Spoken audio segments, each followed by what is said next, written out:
Адамзат баласы өмір атты өзенде жүзу үшін ең алдымен мектеп атты кемеге отырады.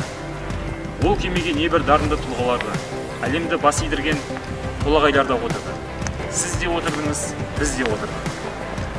Мектеп әлемі қиындығы мен қызықшылығы мол әлем. Бұл жерде біз ең алғаш әділдіктің, махаббаттың, достықтың, қамқорлық пен мейірімнің, сәттілік пен сәтсіздіктің дәмін таттық. Ендеше сол киелі ордаға қадам басайық. Let's go.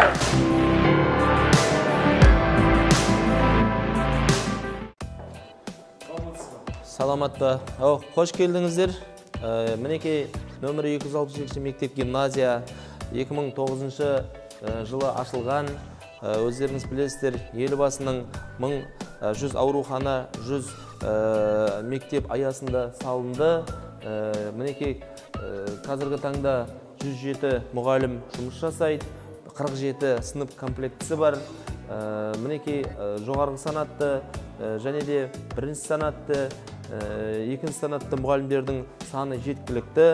Және де ашылғанына 10 жыл болса да, үлкен деңгейде біздің мектебіміз республикалық деңгейде, оның бер жағында облыстық деңгейде, аудандық деңгейде түрлі шараларға белсене қатысуда. Мінекей көріп тұрғандай, оқу озаттарымыз және де осы оқушылардың арасында біздің келешекте алтын белгіге үміткер оқушыларымыз бар. Мінекей мына жағын қарайтын болсаңыздар, осы мектепті бітірген түлектеріміз республикалық деңгейде, тіптен шетелде қызмет жасап жатырған, оқып жатырған біздің мақтаныштарымыз осы мінекей мектеп түлектер тақтасында тұр. Тәрбие тағылым үйреткен мектебім, біліммен сусындап гүлдедім, көктедім. Қыр-сырын ғаламның үйреткен нұрлыям, өзіңсің ұстазым санама нұр қиян. Өмірді ұқтырған өнеге ой терең, ізгілік бастауы әр мектеп бір әлем деп, нөмір 268 мектеп гимназиясының директорының тәрбиешісіндегі орынбасары Жұмаева Ажар апайымыз жырлағандай, ендеше апайымен сырласайық.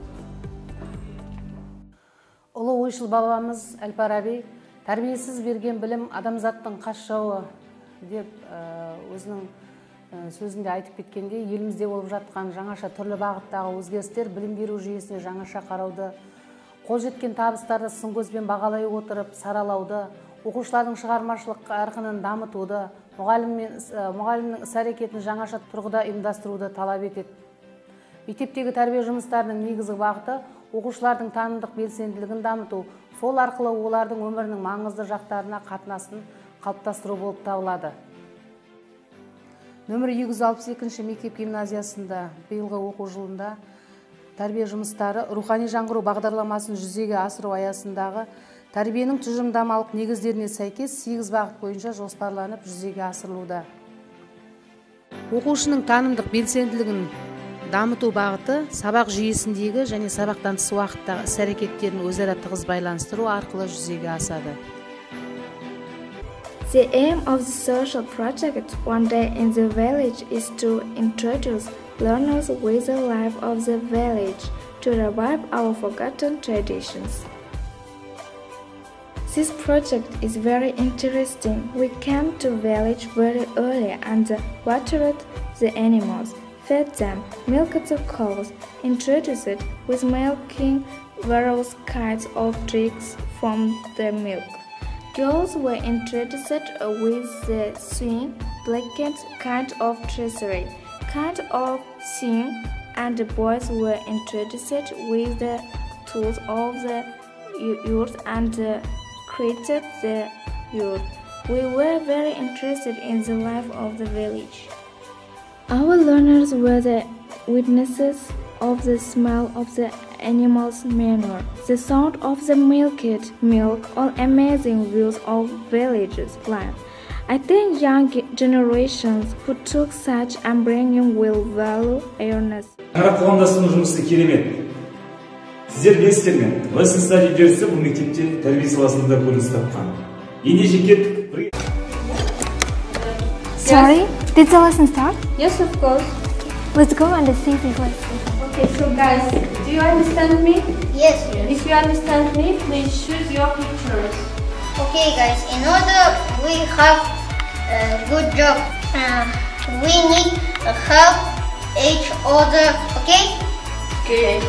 Let's choose our future professions. I choose a builder because I want to be a builder. Builder use a trowel. He building a house and restaurant. Oh, excellent. Good job. Thank you.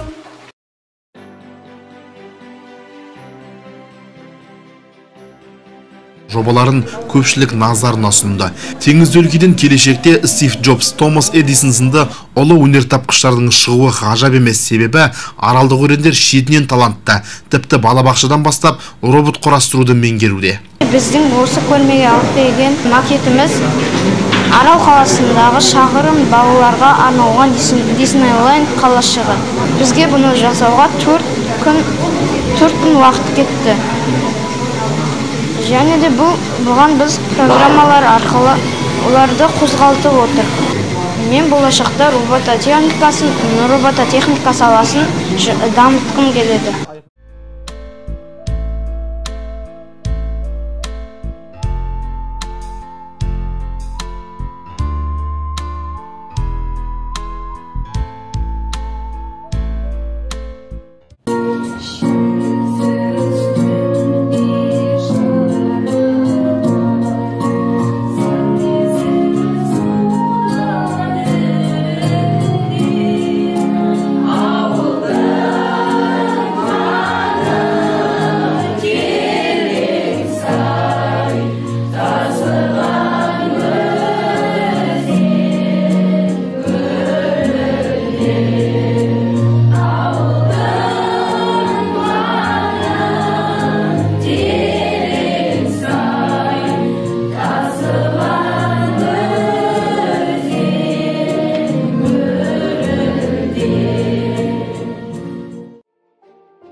Керемет тұлға тәрбиелеуде оқушылардың бос уақытын тиімді ұйымдастыру өте маңызды.